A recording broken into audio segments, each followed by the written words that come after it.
This paper was presented at the JCT Traffic Signals Symposium 2023 in Nottingham, thanks to the support of AGD Systems, INRIX, Message Maker Displays, PTV Group, Simplify Systems, Smart Micro UK and TRL Software.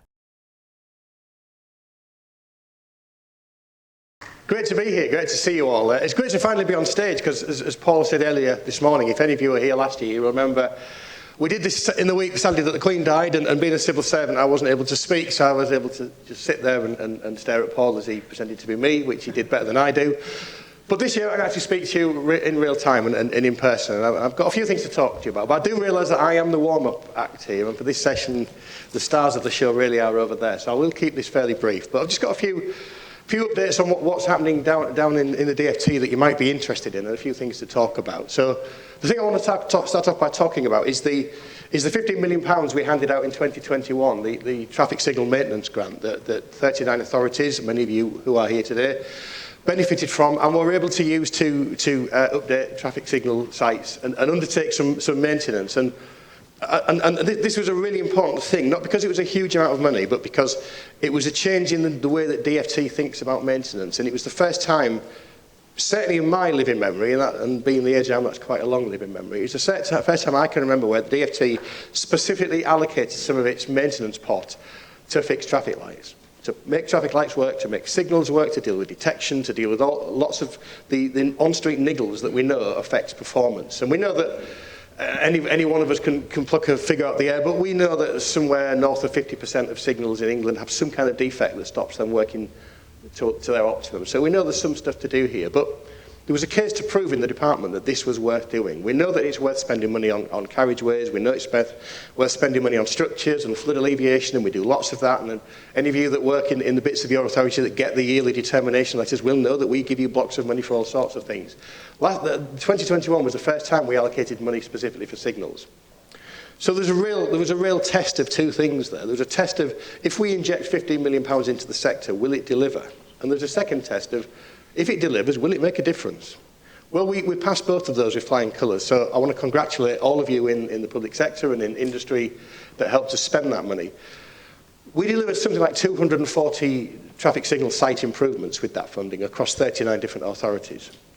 We spent pretty much all the money, there's a little bit left. Even weathering the storm of COVID and the fallout from what's happening in the Ukraine and increased parts and material costs and reduced labour levels, even with all that, we still delivered over 240 schemes, and we spent the money, so that was great. Very recently, I've been working with INRIX. INRIX, we funded about 4 years ago now, to do some work in York to develop a tool called Signal Analytics, which allows them to use the floating vehicle data they have to give some indication of performance at traffic signals in terms of journey time through the signals. It allows you to do things like understand journey time across the junction, the amount of stop-start that we're seeing at the junction, derived from their floating vehicle data.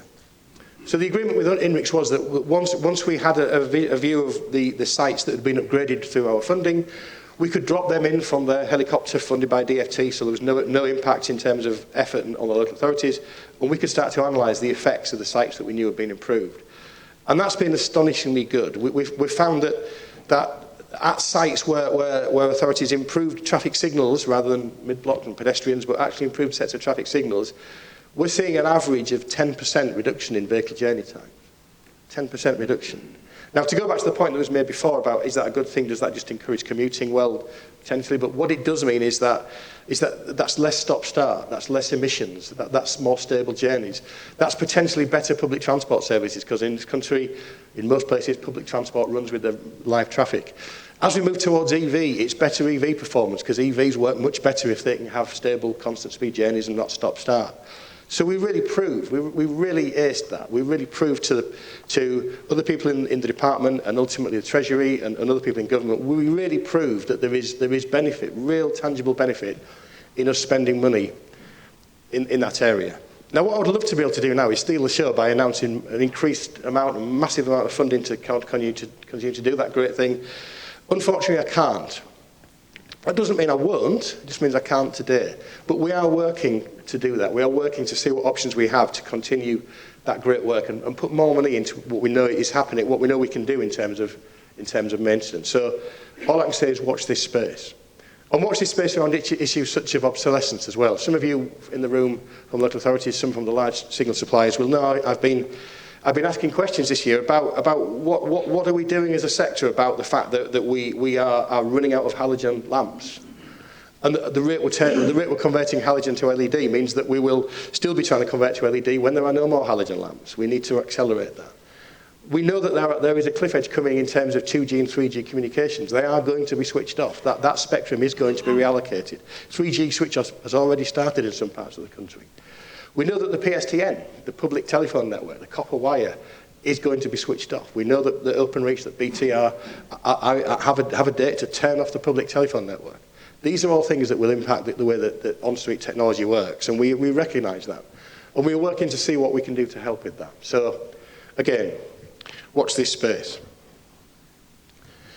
So, around all this, I've been doing a bit of thinking recently on what do I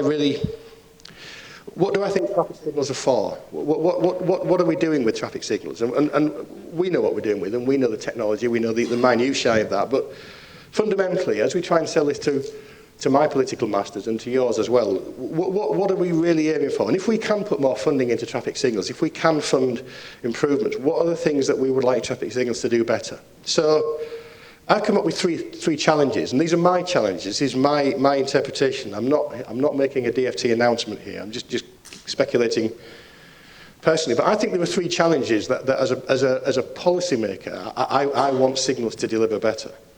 I want signals to deliver better, more reliable journeys.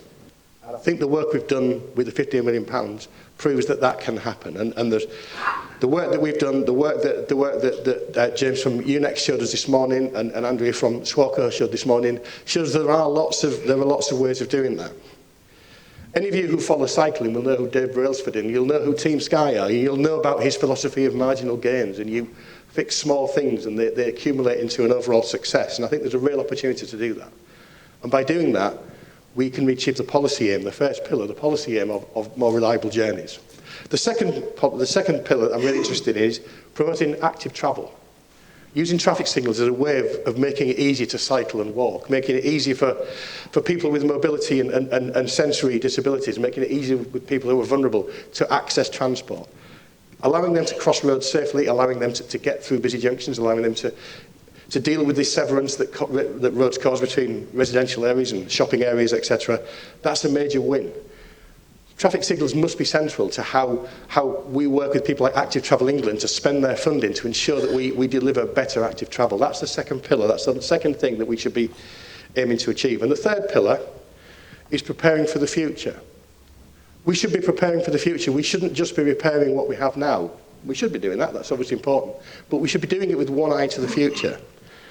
Now, you could argue that autonomous vehicles, self-driving vehicles are a long way away, and I keep talking about nuclear-powered space hoppers. They may be the future, not within my lifetime. God knows what's going to happen. That's the future. But connected vehicles are now. If you have a vehicle that you bought that was new within the last 4 or 5 years, it's a connected vehicle. The data is there, the comms is there.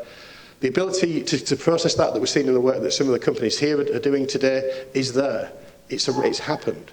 And that's only going to increase. As we see more micromobility, more alternative forms of transport move away from traditional public transport to mobility as a service and DRT, all these things are going to change the way that the road network works. And we have an opportunity. We're sat right at the centre of that. We are the people. We are potentially the gatekeepers for the technology on our transport network. So that's the third pillar. We should be building things now. We should be designing things now that prepare for that future. What we don't want to be doing now as an authority is going out and buying lots and lots of Betamax when the future is clearly VHS. We don't want to be painting ourselves into corners. And I do realise that analogy used to work for everybody probably now only works for people that are over about 40, because people under 40 have no idea what Betamax is. People under 30 don't really know what CDs are.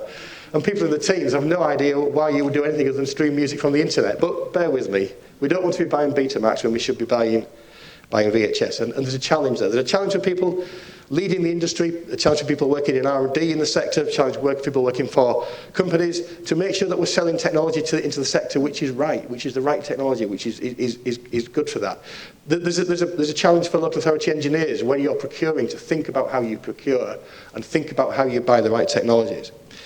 Now, I know I'm keeping you from the main action. I'm not going to waffle on for too much longer, but just a couple of last points, really. So we're doing a lot of work in DfT around this. We're doing a lot of work, and I've got some three-letter abbreviation soup for you. So we are doing things like we're developing digital TROs. So we're developing a platform to allow us to digitise the rules of the road. We're working on a project called DCIS, which I'm not going to explain in detail because there's a session this afternoon. Mark Pladell and Peter Routledge are going to do a really interesting session about how we will ultimately try to digitise the basic logic that we describe traffic signals by. We're doing work on the national parking platform to oysterise car parking, make it much easier to interact with parking than it is at the moment. Work on things like the national access point or fine transport data, which is about how we coalesce data and share data. Work we're doing across Europe with our partners in local authorities, in government and in industry to use vehicle data, to use vehicle data for safety purposes. There's a whole range of work that government are doing in the background to kind of support this need to move forward and this need to meet those three challenges, those three pillars. And the thing I'm particularly involved in and particularly passionate about that we're doing is the Transport Technology Forum. Transport Technology Forum exists to be that big tent that government, industry, local authorities can all get in to think about those challenges and think about how we as a sector, supported by government, can deliver that. And it's a two-way, the analogy is getting broken here, it's a two-way tent, is that possible? It's a two-way discourse. It's not about government with a megaphone shouting at you all to do stuff. It's about us listening to what we need to do as government, as intervention to make this work, to make this happen. If you're not involved in the TTF, please get involved. It does a different thing to JCT, and I'm incredibly